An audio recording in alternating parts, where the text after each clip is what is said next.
손흥민의 오프사이드 판정 취소 VAR 판독 불가. 혼란. 팬들 실망. 경기 패배 후 손 선수 눈물. 토트넘과 첼시 간의 긴장감 넘치는 경기에서 손흥민 선수는 전반 12분에 아름다운 골을 넣으며 기억에 남을 순간을 선사했습니다.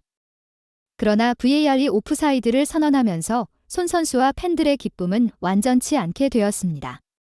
토트넘의 브레넌 존슨이 왼쪽 측면에서 환상적인 돌파를 한 뒤 손흥민에게 가로지르기 패스를 했고 손 선수는 첼시의 골망을 흔들었습니다. 하지만 VAR 시스템은 손 선수가 첼시의 마지막 수비수보다 조금 빠르게 출발하여 골이 인정되지 않았음을 보여주었습니다. 스카이 스포츠 같은 주요 언론은 이 사건에 대해 보도하면서 VAR의 초기 이미지에서 혼란이 있었으며 손 선수의 오프사이드 여부에 의문을 제기했습니다.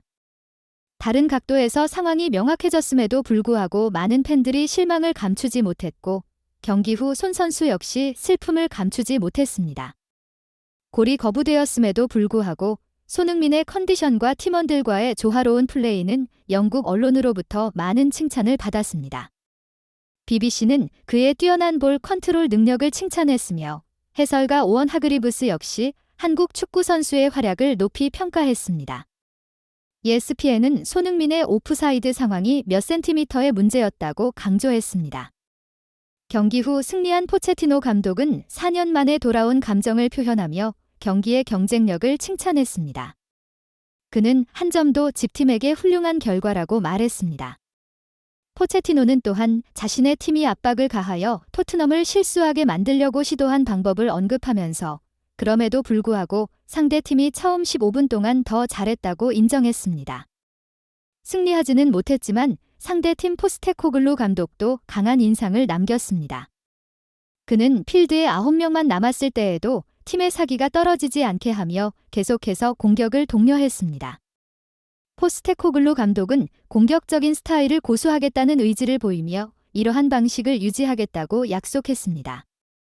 그는 또한 경기 후 선수들의 노력과 결코 포기하지 않는 의지에 대해 자부심을 표현했으며 최종 결과에 대한 책임도 인정하면서 선수가 부족한 상황에서도 지속적으로 우세를 유지할 것이라고 단언했습니다. 마지막으로 메디슨과 반데르벤의 부상 상황은 여전히 비밀에 붙여져 있습니다. 포스테코글루 감독은 메디슨이 발목 문제를 겪고 있으며 그 당시에는 팀 내 일부 변경이 필요했다고 밝혔습니다. 자신의 홈구장에서 음울한 날을 맞이한 토트넘 호스퍼는 철천지원수 첼시에게 1대4라는 무거운 점수로 패배의 쓴맛을 삼켜야 했다. 한국 시간으로 7일, 팬들은 그들이 자랑하던 토트넘 호스퍼 스타디움에서 2023-24 프리미어 리그 11라운드에서 애정하는 팀의 붕괴를 목격했다. 데얀 쿨루셉스키가 다소 운이 따른 득점으로 경기에 첫 골을 넣으며 희망의 불씨를 살렸으나 이후 스퍼스는 용서받을 수 없는 방어의 허점을 드러내며 콜 팔머에게 11m 페널티킥에서 골을 허용했고 니콜라스 잭슨에게는 그의 골망을 찢는 해트릭으로 골을 더 이상 막을 수 없었다. 이는 비참한 패배로 가득 찬 경기였으며 상대의 조롱 섞인 박수 소리 속에서 홈구장은 침묵 속에 잠겼다. 개막 후 리그 10경기에서 8승 2무 무패 행진을 달리던 토트넘은 첼시전에서 첫 패를 당했다. 앞서 맨체스터 시티가 본머스를 6대1로 꺾고 선두로 올라섰기 때문에 토트넘도 승리가 필요했지만 첼시에게 일격을 당하면서 8승 2무 1패, 승점 26으로 맨시티에 1점 뒤진 2위를 유지했다.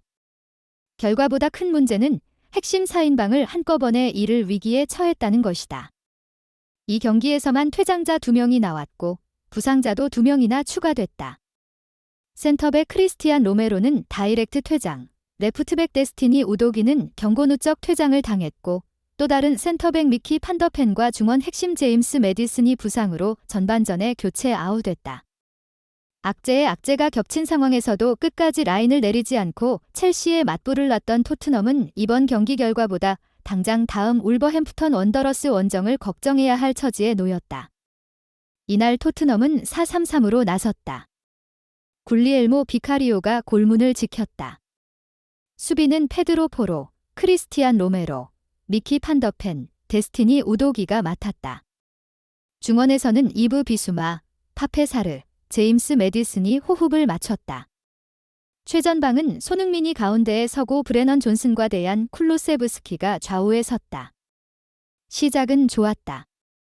전반 6분 만에 행운의 골이 터지면서 리드를 잡았다. 비수마가 오른쪽 측면에 위치한 쿨루세브스키에게 연결했다. 쿨루세브스키가 왼발로 먼 포스트를 노려 슈팅을 시도했다. 공이 첼시 수비수 리바이 코릴 등에 맞고 굴절돼 방향이 바뀌면서 골문 안으로 빨려 들어갔다. 이후 토트넘의 악재가 연이어 닥쳤다. 1대 0으로 앞서던 전반 35분 로메로가 박스 안에서 반칙을 저질러 페널티킥을 내줬다. 로메로는 첼시 미드필더 엔소 페르난데스의 정강이를 발바닥으로 밟아 비디오 판독 VAR을 통해 다이렉트 퇴장당했고 토트넘은 팔머에게 실점했다. 1대 1로 팽팽하던 전반 막판 메디슨과 판더펜에 연달아 쓰러진 것이다.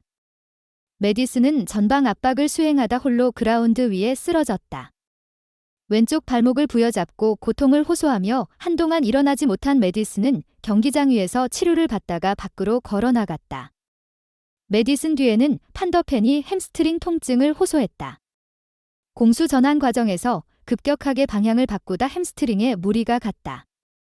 스피드 경합 도중 달리기를 멈추고 허벅지 뒷근육을 잡은 판더펜은 그대로 잔디 위에 쓰러졌고 스태프 2명의 부축을 받아 경기장을 빠져나갔다. 메디슨은 치료를 마치고 경기장 안으로 들어갔으나 판더펜과 함께 동시에 교체 아웃됐다. 후반전에도 악재가 터졌다. 이미 경고 한 장이 있었던 우도기가 스털링을 막는 과정에서 거친 태클로 쓰러뜨려 두 번째 경고를 받았다. 우도기는 태클 직후 경고 누적 퇴장을 직감한 듯 그라운드 위에 누워 두 손으로 얼굴을 감쌌다. 손흥민이 다가와 우도기를 위로했으나 우도기는 미안함에 얼굴을 들지 못했다.